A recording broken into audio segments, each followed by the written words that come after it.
Si Kristo naghisgot nga bisan og dako kayo ang gahom nga naghari diha niya, nga natingala ang mga tao nga gamhanan kaayo siya, hasta ang patay buhion niya. Giklaro gyud ni Kristo nga moabot gyud ang panahon nga mawagtang ang iyang gahom o patyon siya sa gahom sa tao. Nganong gisulti ba ni Jesus aron pagtudlo nato nga kitang tanan matapos ra gyud. Matud pa sa unang pagbasa na ay mga timaan nga hapit na ta matapos. Unsa man ang lig-on nga bukton magkurog-kurog na, ang lig-on nga tuhod lisod naglakaw niya. Kaniadto kusog kay kang mukatkat og mga kahoy, karon hadlok na kay kag kanang mga habog, bisan gani kaning ang sa hagdanan nga mubo ra gyud kaayo, mangita na gyud kag gunitanan, kurog-kurog pa gyud. Nya jutay na lang kuno ang ipon nga iusap sa atong kanon, di ba tinuod no? Nya nga atong buhok muputi na, pero wa giapil diri nga mga upaw na ta, pero mga larag. Nya pirmi na lang kunong dag-om ang kalibutan, bisag sidlak pang adlaw dag-om lang gyapon, kay ngano man hanap naman kay imong pananaw. Yang imo sang pangdungog, sige na lang kag pangutana, ang bakba na lang imong tutukan kung unsay gilito, kay di na gid nimo mabati inana. So maabot gyud mga timaan hangtod masakit na ka, di nakakaihi, di nakakapagawas imong hugaw, maglisod na kagkaon kay di nakakaton, buslutan na lang diri, nya ipasud na lang ang pagkaon. Usahay wala na imong hugaw, ari na las kilid, butangan na lang tangki-tangki. Inana ba? Kabantay mo? Ay lingi ay mong tupad. Inalig-on pa kag tuhod. Lig-on pa? Oh, wa na Muna ningon siya diri, pahimusli samtang batanon ka pa. Buhata ang tanan nimong gusto, pero naay warning, pero timan naay hukman ka. Nya dunay mga buta nga atong himuon samtang batanon pa ta, bisan gani hangtod kita pagkamatay nga mapuslanon. Ug unsa man nga butang nga dili gyud madunot og mapuslanon, kay matud pa sa kaning atong unang pagbasa, wa gyoy kapuslanan ang tanan, pero dunay mapuslanon. Unsa mang buhata ang mapuslanon? Tubag. Ibaw mo. Wa mo kibaw. Ang mapuslanon mao ang paghigugmaay. Kana bang gamito nimo ang tanan nimong abilidad aron paghigugma sa imong isig katao, pinasubay sa paghigugma sa Ginoo nato. Mo na ingos Kristo sa iyang mga panudlo, paghigugmaay kamo sama sa akong paghigugma kaninyo. Mananglitan, kung makasa ang imong bana nangabit, mangulata pagid nimo, unsa man na, mapuslano na nga buhat o dili? Tubag. Kusga? Dili. Unya kay misukol man ka, imo man sad siyang gisuklan, imo man sad siyang giaway, imo man sad siyang gibiyaan. Unsa man na, mapuslano na nga buhat o dili? Karon, unsa man day angay buhaton? Sama ni Kristo, iyang gihatag ang iyang kaugalingon sa gahom sa tao. Pasabot, gikulata siya, gibunog siya, gi-accuse siya, gilansang siya sa krus, gibugal-bugalan, gahom man na sa tao. Gitugyan niya ang iyang kaugalingon. Kung sundo na nimo, pananglitag ikay gikulatas imong bana, nangabit pagid siya, nya imo nang sundon nga itugyan nimo ang imong kaugalingon sa gahom sa tao, ang resulta mapuslanon kay na nga buhat. Mo nay buhat nga makaluwas.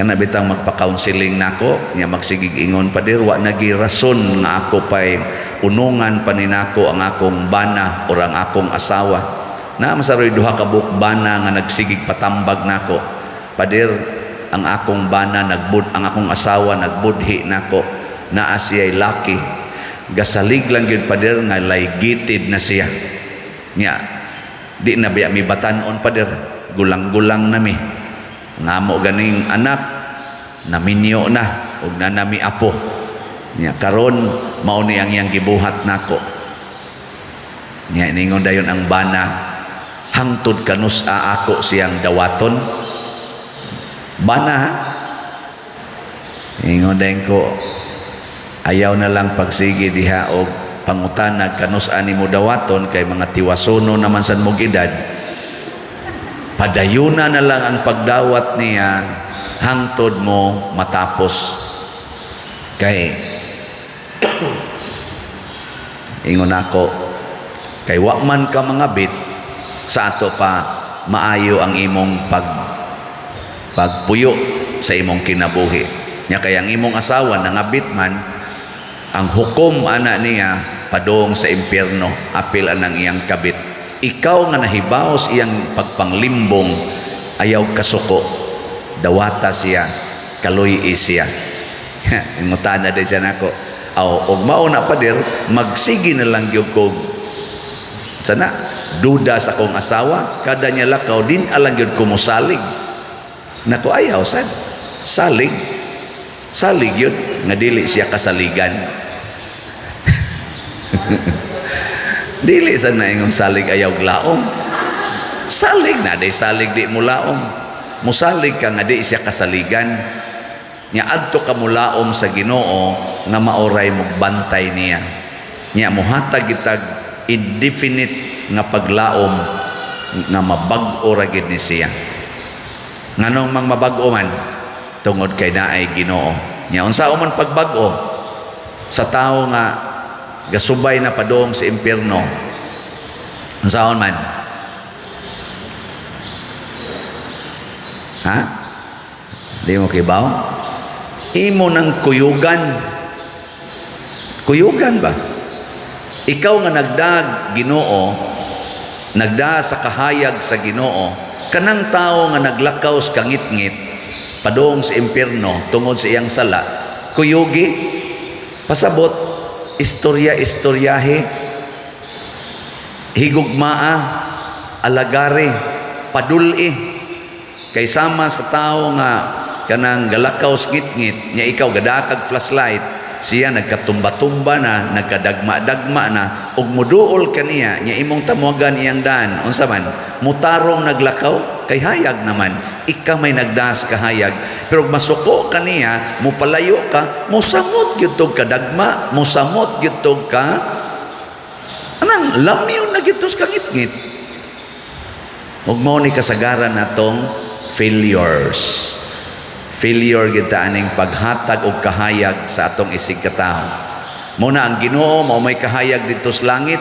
nya kita dinis kalibutan lakaw naman ta sa kangit-ngit sa walog sa mga luha ang Ginoo nagpakatao ningon siya I am the light of the world ako ang kahayag sa kalibutan sa dihang nipili siya sa iyang mga apostoles o sa mga followers niya ningon siya ipadanag ang inyong kahayag maobitan na inig kanang Easter Sunday unsa itong buhaton Easter Sunday unsa na Easter Vigil managkotag di ba ngit-ngit ang simbahan managkotag suga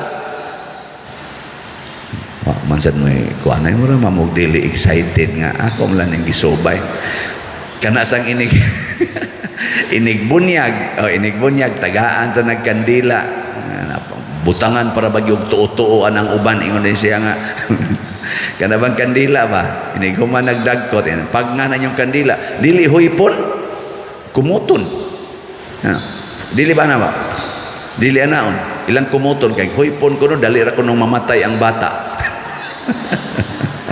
ang uban sa ang kandila ipuspos yana ba ana haron mapaong pero tihinong daghanang buling diha sa sahog kay ana man itaktak ana haron mapaong nako buang-buang mo di ra ba mo manglimpyo anang sahog diha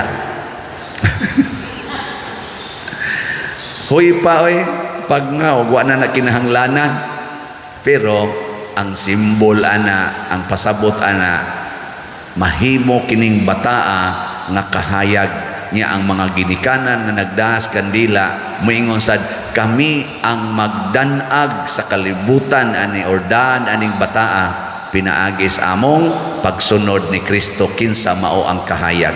Mao magud unta na dahil tagdagkot-dagkot kandila. Kanang mudagkot mo kandila diha pahinungod sa Santos, kasabot mo ana. Ay noon, maka-income tagamay. Pero basig, wa mo kasabot. Adto ta nga to, managkot ta. Kung sa'y pasabot na, gilingi ay mong tupad. Kasabot ka na. Kung sa'y pasabot na. Nga nung naaman ang dagkutanan niya, dool sa Santos, sige lagdagkot, sige dagkot, wa kasabot. Ang sa may pasabot na, be? Pangutan na ako. Nga saya pasabot anak pader. Wa sa ko kasabot.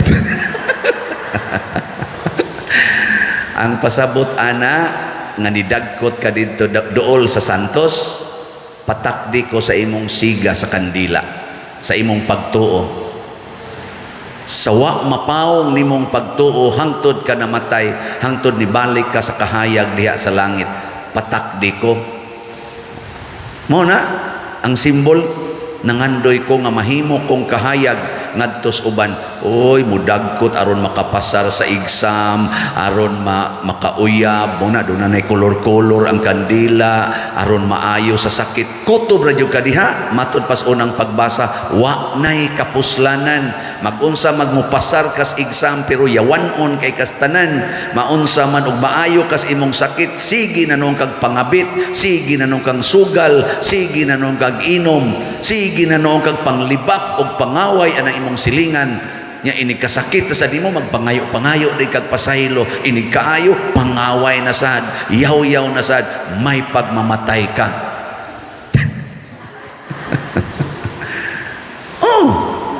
May pagmalahos kag kamatay kay pagkasakit nimo, sige Ginoo pasaylo ako, Ginoo pasaylo ay taon ko, buutan man kakayo, patiyo na lang ka kay umayo ka, mangaway na sad, maningil na sad ng utang, mangiskis na sa skilay, pakulor na sa sbuk, buangon kay kastanan, buhato na sad ang way kapuslanan. Nindog tayo.